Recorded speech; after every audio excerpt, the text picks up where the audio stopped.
Okay, so I hope medyo, again, I hope medyo na-refresh tayo ng konti dun sa pagbasa natin kanina. So nakita natin na dun sa mga pangyayari po ngayon, let's have some agreements na yung chapter 18 is an account of Jesus directly teaching to his disciples. So this account might be treated as one event. Yung parang nakaupo sila. Kasi di ba yung sa umpisa pa lang, lumapit sila kay Jesus Christ. Sino po bang pinakadakila sa langit, di ba? Tapos sandali, habang yung Jesus Christ, sandali. So ganun yung pwede nating treatment. So actually, Jesus was directly rebuking his disciples regarding their treatment of each other. Kasi nag parang sa sa Tagalog parang nagpapataasan sila ng ere. Diba? Kung sino ang parang mas mayaman sa kanila. Ganun yung ganun yung nangyari sa kanila. Um, I guess this might be the reason na dahil marami sa kanila tinitingnan pa rin si Jesus Christ as a political king. Parang military ang gusto nila mangyari is rebellion pa rin, na siya yung mag-lead ng rebellion. And with this, they see that as something, as a mandate from heaven. Kaya kung ano yung parang nangyayari sa lupa, parang they treated kung sino yung pinakamalapit kay Jesus Christ, yun din yung pinakamalapit din sa langit. Ganun yung perception nila. Kaya na-rebuke din sila ni Jesus Christ dito. So, Jesus is actually also giving them instruction of how believers, his followers, will act as a church. Nung time na yon, yung konsepto ng church is basically almost non-existing. So, yung church is a body of Christ. Bago pa sa kanila yun, kasi wala pa rin naman silang Bible nung time na yun. So, nung time na yun, tinuturo na sa kanila ni Jesus Christ kung paano kayo mag-a-act sa church. So basically, the message was actually for the believers, for the followers. So, and these instructions are actually our model of humility, discipline, justice, and forgiveness. Kung paano natin i-impose yun dun sa church. As a church, as a body of Christ. Kasi yung particular instance na yun was actually to those people na kasama na niya for a certain time. Yung mga nakarinig na ng ibang katuroan, nag-commit na to be with him, na magpatuloy kasama niya. So, yun yung instance na yun. And so, titingnan din natin yung justice and forgiveness sa Christian worldview. So, ano ba ibig sabihin natin ng Christian worldview? Pag sinabi po natin Christian worldview or biblical worldview it is based, ito yung mga paniniwala na pinagbabasihan natin dun sa salita ng Diyos. Yung mga paniniwala, personal na paniniwala natin na nakasaad sa salita ng Diyos. So, ito rin yung nagiging personal mong saligan ng iyong values, ng iyong morality, ng iyong family. For example, Christian worldview on family or biblical worldview on family, one husband, one wife for life. Ganun yung biblical worldview na yun. Biblical worldview for coveting. So if you kumuha ka ng bagay na hindi sa'yo, so we consider that as a stealing. So sa iba, di ba, meron silang ibang worldview doon. So yun yung pag-aaralan din natin. So actually, the overall theme nung Matthew 18 is medyo mas nag-evolve dun sa issue ng forgiveness. Yung pagpapatawad. Yung maraming aspeto ng pagpapatawad. So, as you can see doon pa lang sa first part, verses 1 to 5, nilay down ni Jesus Christ ano yung foundation ng forgiveness. Okay? So doon tinitingnan niyo. So I hope malinaw ito doon sa magiging treatment natin doon sa buong Matthew chapter 18. So with that, ano yung biblical relationship ng justice at forgiveness? So yung word na justice, yung Hebrew word niya is mishpat. So, mishpat, ibig sabihin yun is retributive justice or retributive action. Ibig sabihin, kung may kasalanan kang nagawa, kailangan mong pagbayaran. So kung halimbawa, nagnakaw ka, makukulong ka, at the same time, kailangan na ibalik yung ano mo. But Doon sa Bible, sa buong konsepto ng Bible, from the Old to the New Testament, yung mishpat, hindi lang siya retributive. Restorative din siya. So ang aim din ng mishpat is to restore what is broken, whether it is relationship or item, to what is its intended purpose. So katulad ng nasirang relasyon sa Diyos, ang concept ng justice sa Bible is yung tayo, we will be restored to God. Okay, so yun yung konsepto nun. So, but yung justice will not happen, of course. We have to understand na yung konsepto ng justice, kalakip niya doon yung konsepto ng righteousness. Sa Hebrew word, tawag doon is tzedekah. Ang ibig sabihin naman ng tzedekah is right relationship. Okay? So, nakikita natin, yung mishpat is yung for us to be restored in our intended purposes, which is basically yung relationship natin kay God. Tapos yung righteousness naman, it is yung moral standard na you are right with God. Okay? So kung you are right with God or you have a relationship with God, you see other people as an image of God. So you treat other people with your dignity. So dahil may relasyon ka sa Diyos, may maayos ka rin relasyon sa ibang tao. So ganun yung definition ng righteousness. Kaya but yung righteousness na yun, pag pinagsama mo yung justice at righteousness, doon naman sa konsepto na yun, kung pagsasamahin natin yun, hindi rin siya mangyayari kung walang sa makasalanang mundo, hindi siya pwedeng mangyari yung justice at righteousness nang walang forgiveness. So the Bible, basically yung definition ng Bible, yung biblical concept ng Bible is letting go of an offense. Okay, para lang siyang Disney movie, letting go.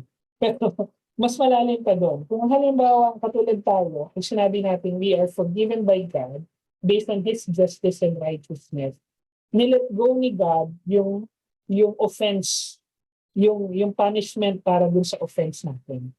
So, yun yung konsepto naman nun. So, pero, kung dun sa pagpapatawad, kailangan mo siyang bigyan pa rin ng isa pang konsepto. Hindi pwede mangyayari yung pagpapatawad na maiintindihan mo yung ikaw ay pinawalang sala. Okay, because of His justice and righteousness, pinawalang sala ka niya nang wala yung humility. Pag sinabi mong humility, kung halimbawa ikaw pupunta ka sa korte at meron kang ginawang pagkakamali, parte ng justice and righteousness ng batas is aminin mo na ikaw ay makasalanan. So, dapating ka dun sa punto, yung humility doon is dapapunta ka dun sa punto of a lowly position. Di ba? Ibig sabihin, pag nandun ka sa lowly position, na aaminin mo na ikaw nagkasala. And at the same time, dun sa lowly position na yon, tinitingnan mo yung ibang tao, yung nagawa mo ng kasalanan or yung ibang tao sa paligid mo as an image of God. So dahil nakagawa ka ng kasalanan nito and this person deserves justice and righteousness, ganun ang pagtingin mo dun sa ibang tao. So ito yung pinagtagpi-tagpi na konsepto ng justice and forgiveness sa Bible. So hindi mo siya basta-basta pwedeng paghiwalayin. Hindi pwede mangyari yung justice nang walang righteousness. Hindi pwede mangyari yung na ma-restore yung broken relationship nang walang right relationship. At hindi rin pwede mangyari yung right relationship nang walang pagpapatawad. At hindi pwede mangyari yung pagpapatawad nang walang humility. Okay? So, I hope na nag-gets po natin yung idea ng biblical concept ng justice and forgiveness.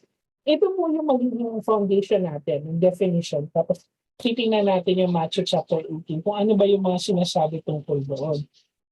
Madalas kasi, kaya ko rin binigyan ng emphasis ito, madalas kasi, meron tayong misconception dun sa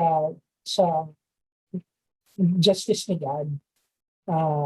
Tawag natin doon, karma, buti nga sa'yo, buti na lang hindi ako katulad niya, di ba? Yung self-righteousness alone, it's already a violation of God's justice. Kasi kung halimbawa ikaw sinasabi mo sa buti hindi ako ganyan ka makasalan. Oh, hindi naman siguro ako ganyan kasamang tao. That alone, that statement alone is uh, it's already an indication of pride na na you put yourself way above the others, which is totally opposite dun sa konsepto ng Biblia. Yung konsepto rin natin ng justice is you deserve that. Buti na lang nangyari sa iyo. Na dahil nagtrabaho ka, ito ang para sa iyo. Parang ganon. Hindi, I deserve that kasi pinagtrabahuan ko yan. Ganon din ang konsepto natin ng justice, di ba? Yung we demand respect from other people. Yun, ano sa atin yun? Ano man justice yun, di ba? Katulad pa ng isang justice is you love yourself. You pursue things because you deserve that. Parang gano'n. Ganun ang napaka self-centered ng idea natin ng justice. Tapos kung ano ba, may nakagawa sa atin ng mali, sooner, sabi na, pagbabayaran mo rin yan, balang. Sige, pinapatawad na kita, pero balang araw, pagbabayaran mo rin yan. Di ba ganon? Ganon yung ano natin, ganon yung misconception natin sa justice ni God. Eh. Kung ano ba, may nakagawa sa atin ng masama, tapos may nangyaring masama sa kanila, ano bang nararamdaman mo? Tutuwa ka ba? Matutuwa ka ba? Or mapapatawad mo pa sila? Or malulungkot? Diba? So, pag-aralan natin yun. Pag-aralan natin yun doon sa Matthew chapter 18. So, bigyan ko lang kayo ng ilang mga case study. Siguro naman, alam natin yung Visconde massacre. Si Lauro Visconde, one time, umuwi siya sa bahay niya na patay yung tatlo niyang kaanak, yung asawa niya at saka yung dalawa niyang anak na babae. Tapos may mga na-implicate yung mga tao sa mga nasa high society. Mga na-implicate din sa kaso. But after 15 years na nakakulong yung mga suspects na yun. Although na hatulan na sila ng lower court na sila ay guilty, tapos inapil ng mga pamilya ng mga suspects, then after 15 years, napawalang sala yung mga suspects. Tapos dito na sumama yung loob ni Laura Visconde hanggang sa namatay na lang siya. Masama yung loob. Now, let's take for example, tayo ay isang mananampal. Mangyari sa atin, mangyari sa buhay ni Laura Visconde. On the point na nakulong naman yung mga gumawa sa iyo ng masama. Nakulong naman yung mga nahuli naman. Tapos sabihin na natin, inamin nila. Kasi yung time na yun, yung kay Laura Visconde, to the time na napakawalan yung hindi ko alam kung ilang suspect yun. 8 yata sila. After 15 years, tapos ng 15 taon, napakawalan sila. So, ano yung magiging Ano yung magiging treatment mo dun sa bagay yun? Diba? Paano yun? Diba? Napakawalan sila. Pero kasi for that time, hindi sila umamin na guilty sila. Pero sabihin na natin, umamin sila ng guilty. Tapos after 15 years, makakawala sila. Sasabihin ng korte na hindi sila guilty. Pero umamin na silang guilty sila. So, what would you do? What would you do? Kung halimbawa ikaw, ninakawan, tinakbuhan ka ng pera, tapos after few years, nahuli yung tao na yun. Ano yung magiging treatment mo dun sa tao na yun? Sabihin na natin, nag-file ka ng police case, nag-file ka gano'n. So, ano magiging treatment mo dun sa tao na yun? Ano ba? Isipin po natin mabuti habang and in one way or another, siguro naman sa buhay natin, ma-measure man natin siya ng malaki o maliit. We have experienced part of injustice in our life. People mistreated us, merong gumawa ng masama sa atin, whether alam natin consciously o hindi, alam natin na basta merong gumawa ng masama sa atin. Yung iba probably napatawad natin, yung iba hindi, di ba? So isipin natin yun, yung mga issues na yun sa buhay natin. Okay? So tatanungin talaga natin, so what does Jesus tells us about justice and forgiveness? So tingnan natin dun sa Matthew chapter 18. So unang-una natin tingnan is yung justice and forgiveness start with humility. Okay? Kung mapipansin natin doon sa verse 3 to 6, sabi rito, at sinabi niya, tinitiyak ko sa inyo, kung hindi kayo magbabago at magiging katulad ng mga batang ito, hindi kayo kailanman makapasok sa kaharian ng langit. So, I would assume na dahil si Jesus Christ nag-preach dun sa about forgiveness, siguro meron ding issues ng animosity dun sa grupo nila. Hindi naman siya explicitly sinabi, pero tingnan ninyo yung paglapit ng mga disciples, sino po ba? Sabi rito, ang tanong nila kay Jesus Christ, lumapit sila. Sino po ba ang pinakadakila sa kaharian ng langit? Diba? Parang sinabi nila, kung lumapit ka kay God, sinabi mo na, na Lord, sino po bang pinakamabait sa buong mundo? Panginoon, sino po bang pinakamabait sa buong mundo? And with this, ginawa ni Jesus Christ, kung tinawag niya yung isang bata, nilagay niya sa gitna. At binasag ni Jesus Christ yung trick ng mga disciples niya. At sinabi niya, teka. Okay? Sige nga, pag-usapan natin ng husto ito. Noong time na yun, ginamit niya yung konsepto ng bata. And again, may cultural issues doon kung bakit bata yung ginamit niya. Kasi pag sinabi natin bata, Jesus used the child as an illustration of a lowly position. Di ba? Na fully dependent, fully trusting, pero walang pakialam sa mundo. Walang pakialam kung ano itsura niya. Ganun yung konsepto nila na ano. So basically, the child was sa konsepto ng mga Hudyo noong time na yun, being a child means being in a lowly position. Sa isang kultura na nagbavalue ng age at saka experience, ganun yung description. Kaya nung birth ni Jesus Christ, kakaiba rin yung birth niya at totally counterculture siya. Kasi noong time na yun, although the Jewish culture celebrates birth, pero yung pagpunta nila kay Jesus Christ ng mga mago at ng mga shepherds, pumunta sila doon hindi para mag-celebrate ng birth, but mag-celebrate ng position ng bata na yon. Kasi hindi lang siya basta bata. Di ba?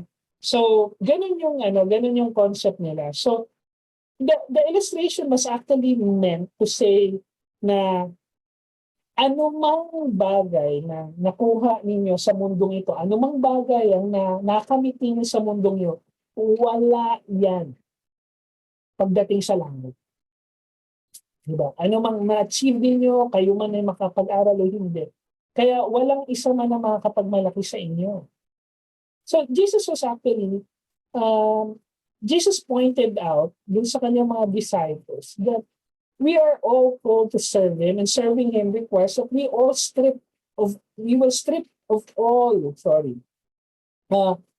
of our personal entitlements. Okay? Strip off all our personal entitlements.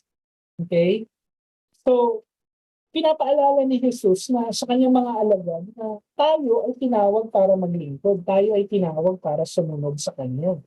So, ang ibig sabihin nito, yung mga self-entitlements natin, yung mga bagay na tingin natin karapat-dapat tayo, pagdating sa langit, mabubura lahat. Dahil walang parte ng pagkatao natin, walang parte ng kung sino tayo, walang parte kung anong na-achieve natin sa buhay, ang pwede natin gamitin para maligtas tayo. Dahil yung kaligtasan natin is nakadepende dun sa grasya ng Panginoon, sa kapatawaran niya. Dun sa humility natin, na walang ibang pwedeng magligtas sa atin maliban kay Kristo. So yun yung gustong sabihin ni Kristo sa kanila na sandali. Diba? Wala kayong dapat ipagmalaki. Diba? Katulad ng isang batang to na walang pakialam sa mundo, that we treat him as something on a lowly position, ganito kayo dapat. Na wala kayong dadalhin, kundi yung sarili ninyo. Di ba? Uh, that we have to assume the least important part of of society. Diba? Yung importance ng self-entitlement, huhubarin natin yun. So, ibig sabihin, kung balikan po natin ito, yung katarungan at kapatawaran ay nagsisimula sa kababaang loob. And with this case, kung halimbawa ikaw, diba tayo sa church, tapos tapos ako lalapit ako kay Pastor Mon. Sasabihin ko, Pastor Mon, siguro naman mas mabait ako kaysa sa mga kasama natin dito sa church, di ba? Kasi pastor din ako.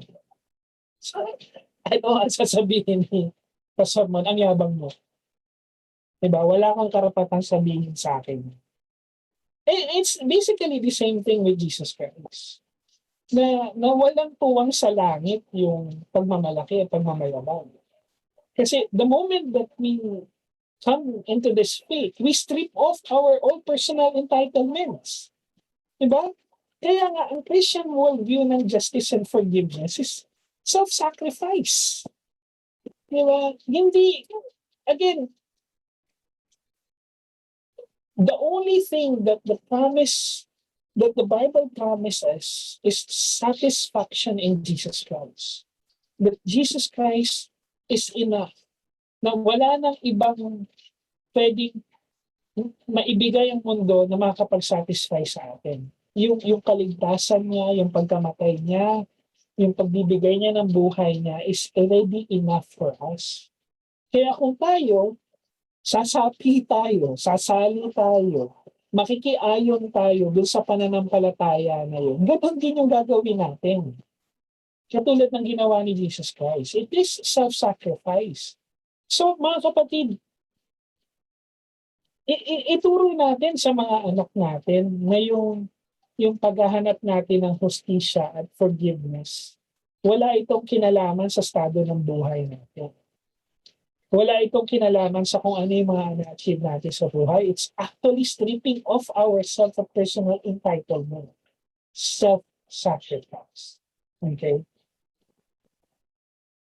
Yung concept din ng justice and forgiveness. Jesus reminds us of protecting one another from the consequences of sin. So, yung justice and forgiveness na sinasabi dun sa Bible, so lalo na dun sa Matthew 18, the concept comes from na handa tayong ipagtanggol ang bawat isa na hindi mas mahulog dun sa kasalanan. Hindi pagpapakip sa kasalanan. No?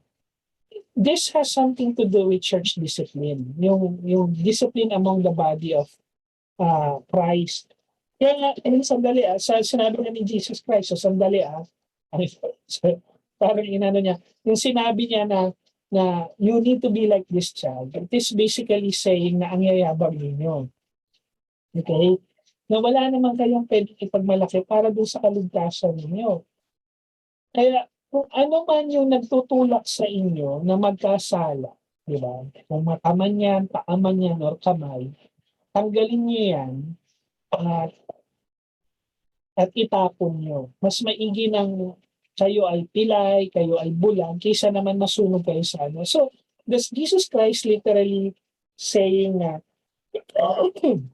just literally saying na gawin natin yun sa sarili natin, sa katawan natin. No, actually, he was actually referring, this is a figure of speech, he was actually referring to the group of believers na yung mga sumusunod sa kanila. So kung yung pride ang source ng inyong kasalanan, you're not pursuing justice and forgiveness. Tanggalin nyo yan. Diba? Kaya, importante na meron tayong accountability sa isa't isa.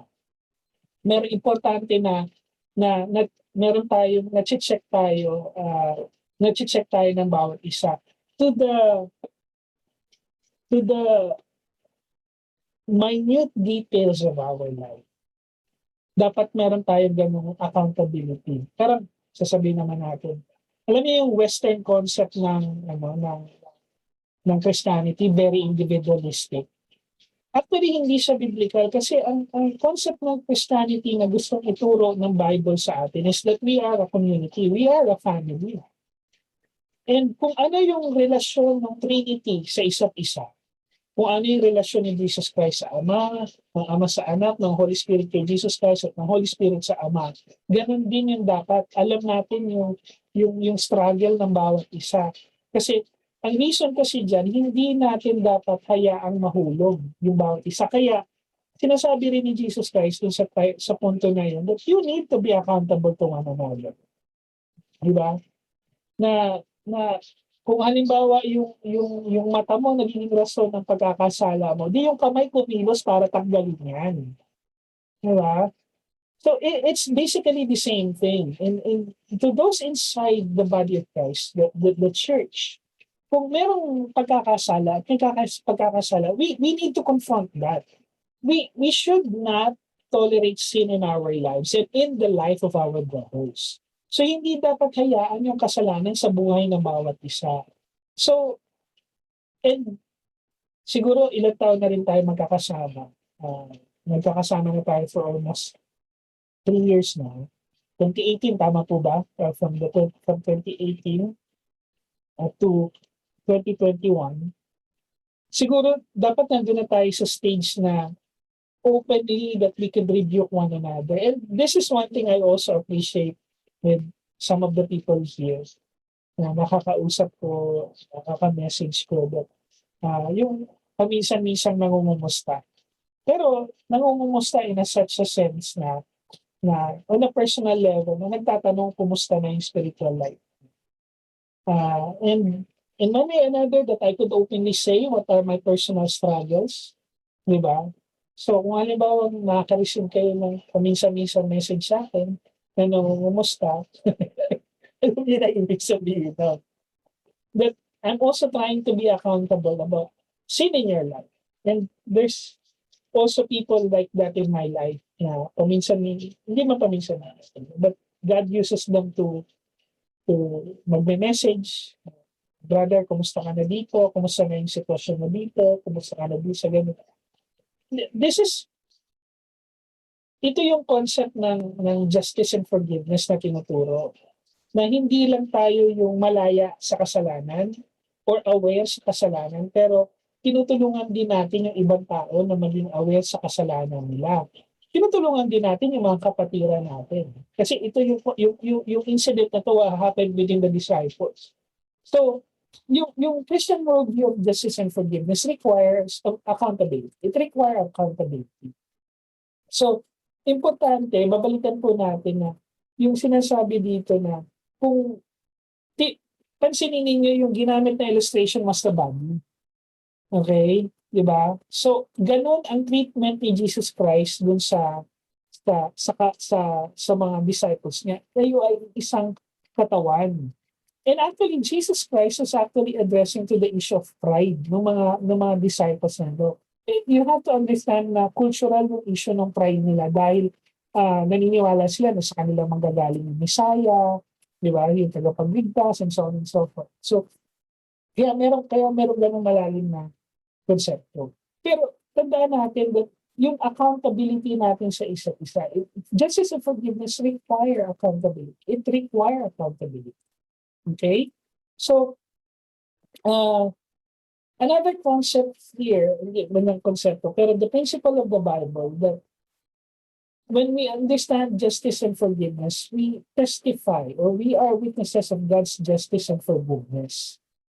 When we help others restore their relationship with Christ. So sabi dito, na pinapatutuhanan natin yung katarungan at kapatawaran ng Diyos sa pagtulong sa iba na magkaroon din ng relasyon kay Kristo.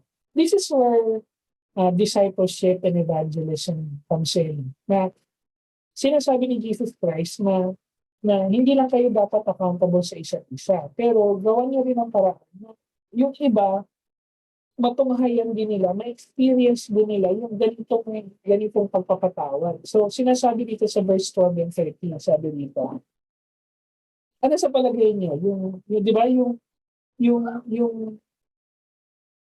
Kung ang isang tao na may 100 tupa tapos naligaw yung isa, ano bang gagawin mo? Hahanapin, gano'n.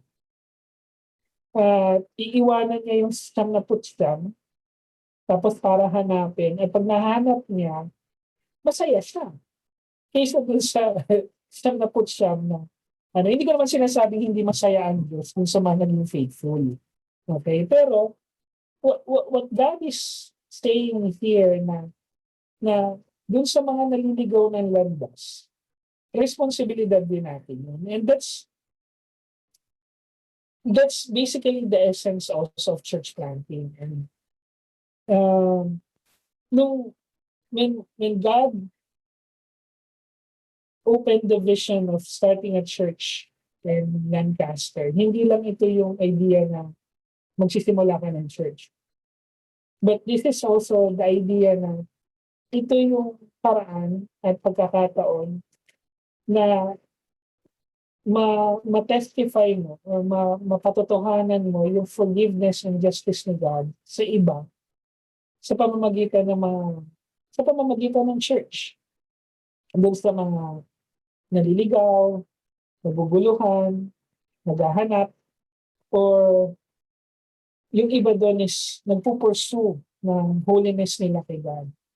So the church is actually designed for that. So hindi for many of us na Christians na tayo, parte na tayo ng katawan ni Kristo, at some point in time, probably naligaw tayo. And the church is there for us para sa bagay na yun. And yun yung purpose ng church. Kaya, kaya ini-start din siya dahil hanapin yung mga taong naliligaw, naguguluhan sa buhay, desperate sa buhay, at patuloy na patuloy na naliligaw talaga ng landas. Yun yung purpose nun. So, tayo, bilang parte na ng JCF Lancaster, responsibilidad natin ito na na na responsibilidad natin na tulungan yung iba na ma-restore yung relationship. Katulad nga ng sinasabi ko is yung justice doon is yung to restore what is broken. So, when we help others to restore the relationship in God through His Son, Jesus Christ, we're also testifying to ourselves yung justice and forgiveness and the other way around.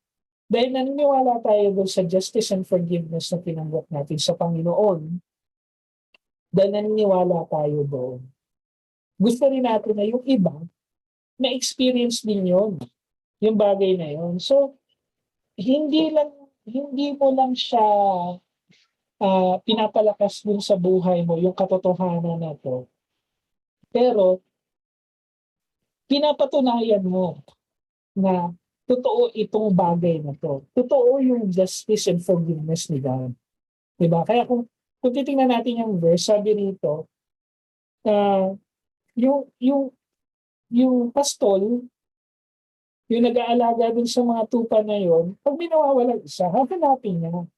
Lahat tayo dapat may ganitong idea na na yung konsepto natin ng justice and forgiveness dapat evident dun sa actions natin. Na yung tayo magkukusa na hanapin yung mga tao na to na nawawala. Hindi lang tayo maiiwan dun kasama ng mga ano. Well, kasi yung description ng mga tupa, wala silang pakialam, di ba? So, but on the idea ng human side, dapat proactive din yung Christian worldview natin na ay alam ko yung justice and forgiveness ni God. Dapat hahanapin ko din yung mga taong naliligaw. Yung mga taong kailangan nito. Whether they would say that they're believers or unbeliever. And that's the reason why the church is always open na dun sa mga tao, hinahanap yung katotohanan. And dapat evident yun sa action natin. Na proactive tayo. Kung may nagtatanong, willing tayo sumagot. Kung may nangangailangan, willing tayo mag-respond. Kung kailangan na magsakripisyo tayo, willing tayo magbigay. Ganun yun. So dapat evidence siya sa action. Okay? And also, yung justice and forgiveness na sinasabi dun sa sa Matthew chapter 18 is we fully satisfy the blessings of God's justice by always forgiving others. So, nakakamit natin yung tunay na biyaya ng katarungan ng Diyos, yung justice niya, and yung justice and kapatawaran niya sa mamamagitan ng paulit-ulit na pagpapatawad. Sabi dun sa verse 18, sabi dito, tinitiyak ko sa inyo, sabi ni Jesus Christ, ano mang talian ninyo sa langit, whatever you bind in heaven, you also bound, whatever you bound here on earth, whatever you bind here on earth, you also bound in heaven. Uh, at ano mang inyong kalagan, whatever you release here on earth, you also release it in heaven. Mga kapatid, wala po itong kinalaman doon sa mga sa pagsagot ng Diyos sa mga panalangin natin. So parang may misconception kasi dito sa verse na to uh, na kung ano yung ginawa mo dito sa lupa, gagawin din dito sa langit. Diba? Kung halimbawa, naging mabait ka dito sa lupa, magiging mabait. It has nothing to do with that. It has something to do with the will of God. Ang sinasabi, parang reverse kasi ito. And yan yung challenge dun sa translation. Pero ang sinasabi kasi dito, kung ano na yung winning will ng langit, kung ano yung will ni God, yun din yung dapat natin gawin dito sa lupa. Kung ano yung dapat yung pinagbabawal sa langit o pinagbawal ng Diyos, ipagbawal din natin.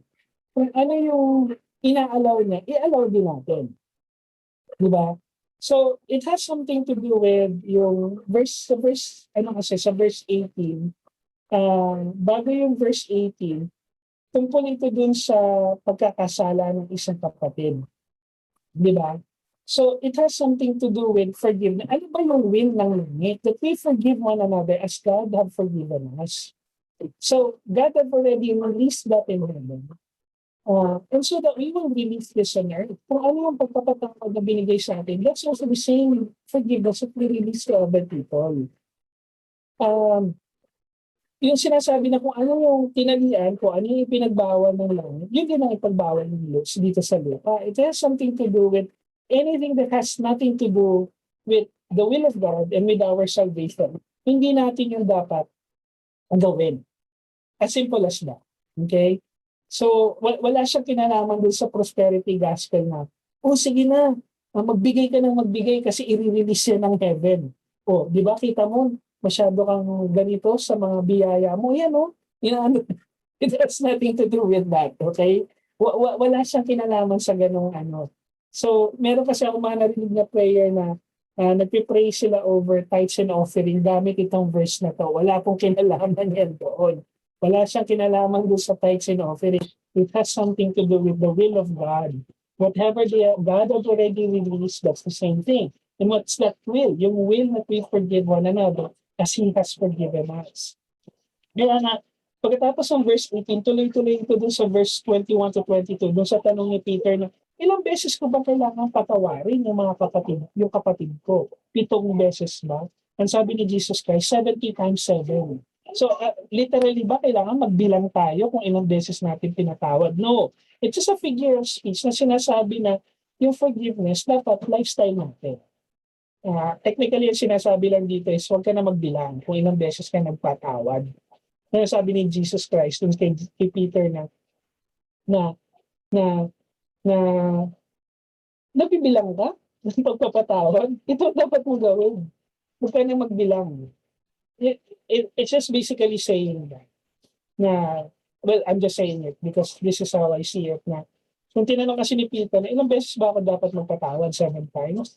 Well, after 7 times, madali magpatawad ng 7 times. And after 7 times, ano gagawin mo? Diba? So Jesus Christ was actually saying na wag ka na magbilang. Diba? It should be our lifestyle. So you will not be able to forgive unless you also realize that you are also a sinner who needs forgiveness. Kaya hindi ka dapat magbibilang. Kaya nga hindi mo kakayanin na magpatawad kung hindi ka magpapakumbaba at tanggapin ang katotohanan na ikaw din ay kailangan patawarin ng ibang tao at ng Diyos. Ito yung tunay na justice. Ito yung tunay na forgiveness. Diba? na sinasabi ko, yung paano yung ibang tao naging forgiving sa'yo, then you have to also do it. Diba? Hindi ka na dapat nagbibilang. The Christian worldview here is justice and forgiveness are actually holy habits. What does it mean, holy habits? Holy is, it is something that commanded by God. Na other than that, it is mimicking or pursuing the character of God, yung justice and forgiveness.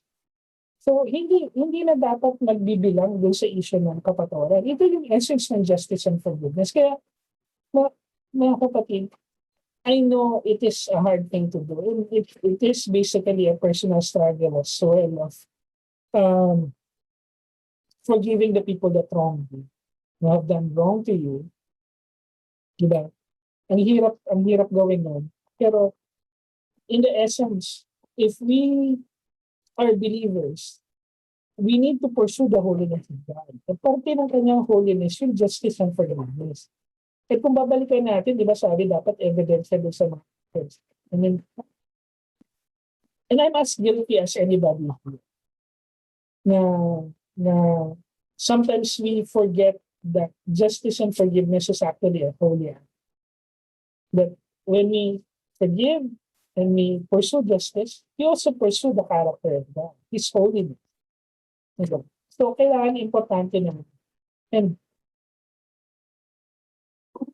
And as we pursue justice and forgiveness, yung justice and forgiveness is basically it's equal to all.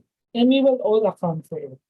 Pantay ang katarungan at kapatawaran ng Diyos sa lahat. At ipagsusulit natin kung paano natin ito pinursu dito sa lupa. So, katulad nga dun sa verse 32 and verse 33 hanggang dun sa verse 35, remember yung alipin na nakiusap dun sa kanyang Lord, sa kanyang Master na patawarin siya sa mga pagkukulang niya hanggang makabayad siya. Pero nang pagkatapos siyang patawarin, it was not the same treatment that he had given. So, Matthew 18, Jesus Christ is actually teaching his disciples na balang araw ipagsusulit niya yan. But they would, yes, we are forgiven and we were released from the penalty of sin. Ano ba yung penalty ng sin? Dahil tayo ay mananampalataya, we are already released from the penalty of hell. Pero hindi na nangangahulugang hindi tayo ay malinis na or we are counted righteous because of our faith. Pero, nandun pa rin tayo sa sanctification that we are being transformed from one glory to another, na tayo ay makasalanan pa rin. At dun sa mga makasalanan, sa pagiging makasalanan, yung mga actions natin, may consequences pa rin. Yes, okay, pinatawad na pa ng Diyos. Pero, yung like note, yung choice natin to sin will always still have consequence. Whether it's in other people, or for example, as simple as this, katulad ko, di ba? You know that I have conditions and it is a struggle na health condition. Pero instead of me taking care of this temple, hindi ko ginagawa yun. Sooner or later, I have to pay for it. Diba? Yung relationship ko sa ibang tao, mga broken relationship, nasira na yung relasyon, pero hindi ako gumagawa to pursue that. Sooner or later, I will have to pay for that. And that is what God is saying. Yes, we are already free from the penalty of sin, which is hell. Pero dun sa mga kasalanan na meron pa rin consequences yung mga actions na. Diba? In all our actions, it still has consequences. Kaya, we have to understand that God is sovereign in everything. And He is the last judge of everything that we do. So, importante na araw-araw sa buhay natin na ipagsusulit pa rin natin. We will still be held accountable for the things that we did and we didn't do. Okay? So, it is important as a Christian worldview na yung justice and forgiveness is, or yung forgiveness alone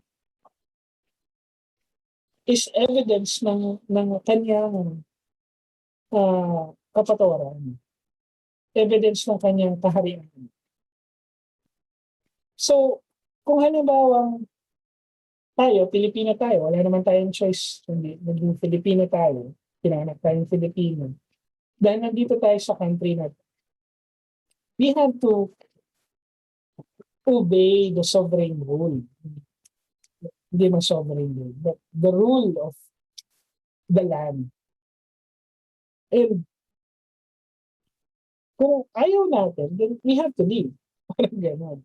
Pero what the Bible is saying here, what happened in this particular account dun sa Matthew is that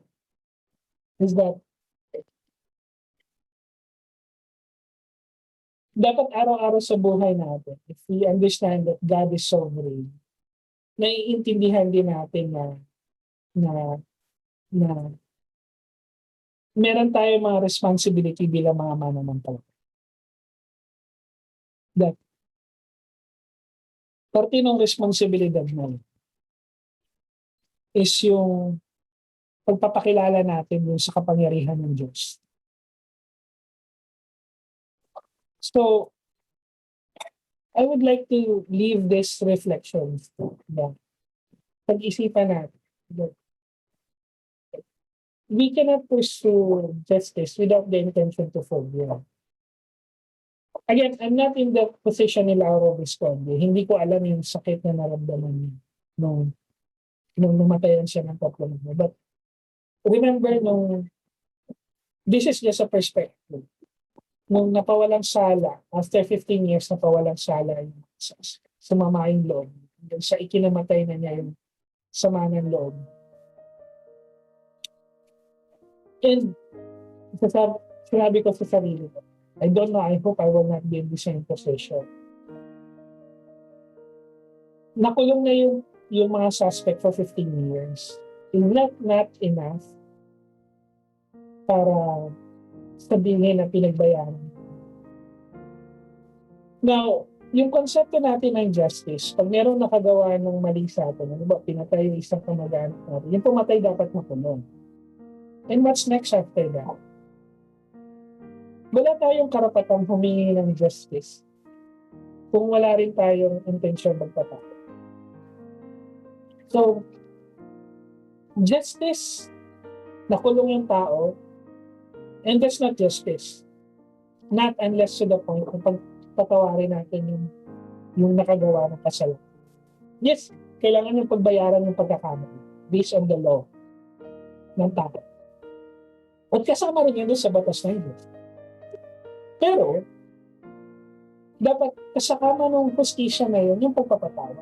It's the same thing na tayo, pinatawad na tayo dun sa penalty sin, which is hell. Pero, dapat natin intindihan na may mga consequences pa rin yung mga. So, also another thing is our ultimate basis of forgiveness is the forgiveness of Christ. Yes, mga kapatid, I'm trying to present to you what is the truth and the bad. And this is yung ideal. And I'm not saying na pag hindi mo nagawa to, hindi pa ito. I'm not saying that. You will always be in a constant struggle to pursue your forgiveness with God. Especially dun sa standard ng forgiveness. So kung halimbawa ikaw, tatanungin ko, kung kakayanin mo ba na yung taong makukulong kasi pumatay siya ng ibang tao, ikaw yung papalit sa kanya. Okay, hindi ko ma-imagine yan. Hindi ko lubot na isip na ano ba namang kinalaman ko dyan sa mamamatay tao siya na nga yung nakapatay ng tao, pero ako yung magmamahal sa kasunod. Well, yun yung standard ng forgiveness ni Christ. Di ba? So, also, when we protect each other from the consequences of sin, we treat each other as an image of God. Hindi natin pinoproteksyonan yung isa't isa sa consequences ng sin by ignoring it. We protect each other by confronting it. So kung halimbawa, may isang kapatiran na laging napapaaway, then pagsabihan natin, may isang kapatiran na hindi tama yung relasyon niya sa ibang tao, then pagsabihan natin.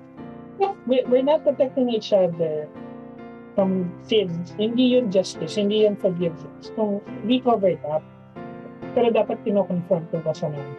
So, brothers and sisters, I know there are still much more things that we have to understand about forgiveness. Pero ultimately, sabi ko nga, our ultimate basis of forgiveness is the forgiveness of God. And that is something hard to do. And that is something that my spirit, my life always believe on. Kasi alam ko na araw-araw sa buhay, ganun yung struggle.